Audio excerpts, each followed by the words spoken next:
found Roger's shitty little journal. I guess there's no harm in writing down my experiences. I've just killed 4 wendigos.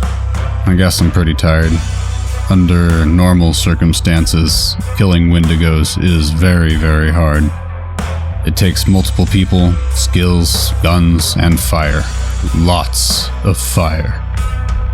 But for people like me, with around a decade of experience and modified, custom-made, revolver-adaptable Dragon's Breath shotgun shells, it's not that big of a deal. A couple of shots of my special ammo will blast them out of existence. After Roger sped off, I walked out to his backyard and spotted several pairs of eyes staring at me from the woods. In an instant, all 4 came charging at me.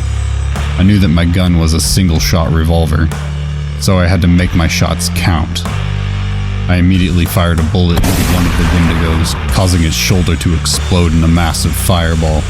Then I was tackled and pushed to the ground. I looked up to see wendigos pinning me down, and it tried to bite my damn face off, but I immediately rolled over and viciously stabbed the wendigo in its skull several times with my silver-tipped knife, as extreme amounts of dark blood gushed out and its skin melted. Silver seems to burn its skin like acid.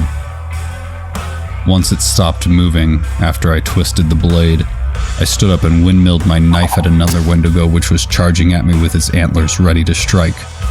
But it was a perfect headshot.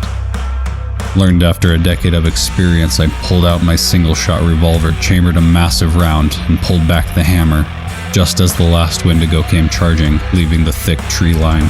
At the last second, I dodged the wendigo and I fired at its back. Well, turns out things don't always turn out the way you expect them to.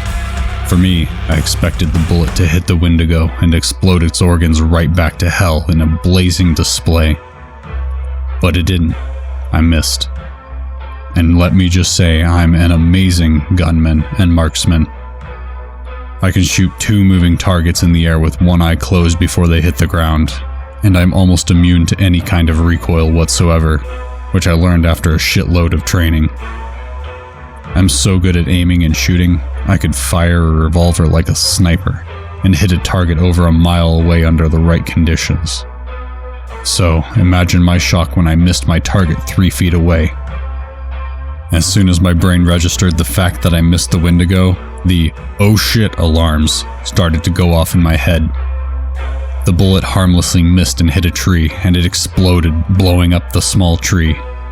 The wendigo stopped and it snapped its head back at me. Its sunken, bleeding black eyes stared straight into my soul. I was broken out of a trance when the wendigo stood upright, exiting its crouched form. This wendigo was a big one. Standing at 9.5 feet tall, it towered over me, and I was 1 inch and 7 feet tall. And this wendigo, despite being extremely skinny and malnourished, was extremely muscular. I couldn't tell the exact gender though. I assumed it was male, since I hadn't seen any females this tall. I was dead wrong. Over my entire cryptid hunting career, this was one of the biggest wendigos I've ever seen. Over 8 feet tall. It circled me while I was stuck holding my knife I had pulled out of the other wendigo's skull. Experience had taught me that you never let your guard down when you're near a wendigo, so I couldn't even take 1 second to look away from the wendigo to put my knife under my armpit and reload my gun. So until I could reload my gun, I was stuck with the enormous black hunting knife, combat knife, I held under my arm. The wendigo circled me slowly, growling and looking ready to pounce. And I was ready for it when it did pounce. Using its powerful legs, it lunged at me, one arm stretched ahead of itself, ready to claw my face off and eat it. That's when I decided to use one of the riskiest techniques in cryptid hunting, a technique used only as a last resort, hand-to-hand combat, with a creature almost twice my size. I grabbed the wendigo's arm mid-air, and using its body weight and force, I broke its wrist and threw the wendigo onto the ground. The wendigo screeched, and in a matter of seconds, it stood back up, knocking me back. I threw my knife at it, and it missed the head, but it hit the wendigo's shoulder and cut it deep. The giant wendigo reached at me, Then it dashed off into the woods, the knife still wedged deep in its shoulder as it ran off. I then took to calling this one Skinny. Somehow, I knew this wasn't the last I had seen it, as cliche as that shit sounds. Then I called Sergio and asked him to send over a cleanup crew to burn and dispose of the Wendigo corpses. Then I walked back into Roger's house, sat down, and I called him and told him I had just killed all of the Wendigos. The one that had got away would probably fully recover in a few days, a few weeks at most. So it would probably survive the wounds. If you're wondering who Sergio is, well, he's my boss. Well, he's not my boss. He's just a guy who dispatches me and sends cleanup crews to clean dead monsters. He's a veteran monster cryptid hunter, and he's hunted almost every gigantic cryptid you can think of, from giant leviathans from the deep to one of the biggest wendigos ever recorded in the US. Sergio is a close friend of mine, and we've been in this organization together for quite some time.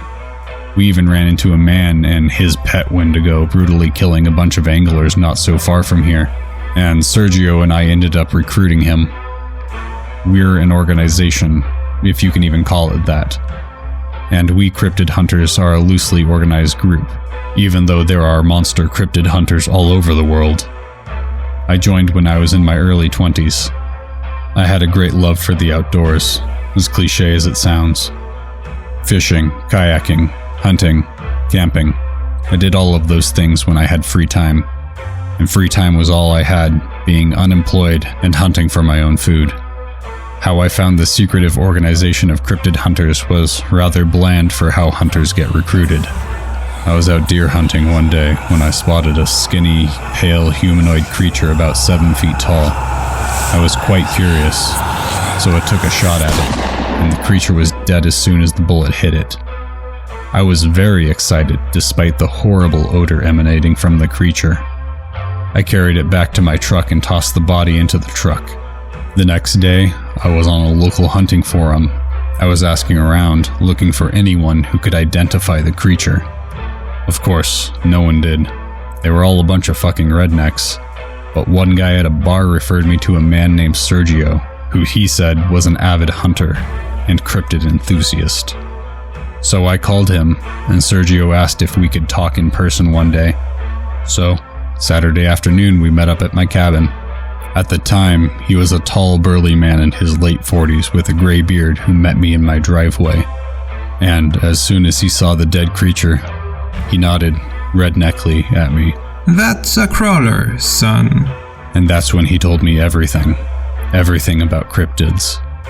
Then he asked if I was interested in becoming a cryptid hunter, and I didn't know what to expect, so I just said yes. And here I am now. Zach.